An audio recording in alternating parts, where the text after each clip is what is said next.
Les établissements publics administratifs, les établissements publics à caractère industriel et commercial et les assimilés, on en a dénombré 92 en 2014.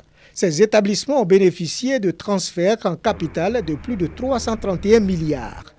Le séminaire vise l'amélioration de la gestion des EPN en vue d'optimiser l'utilisation des ressources disponibles dans l'optique de la bonne gouvernance. Pour le ministre Cissé Abouhamane, la Côte d'Ivoire est engagée dans un vaste processus de réforme des finances publiques. Celle relative à la modernisation de l'appareil de contrôle des finances publiques avec pour point d'ancrage l'érection de la Chambre des comptes en une Cour des comptes.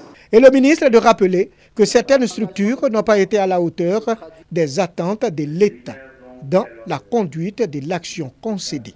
Une EPIC doit normalement contribuer au moins à 60% de ses ressources propres. Nous sommes souvent dans des situations où l'État se retrouve à donner plus de ressources aux EPIC qu'elle n'en contribue elle-même. Cette rencontre est le cadre idoine pour des propositions de solutions par les acteurs au regard des missions et ambitions qui justifient leur création.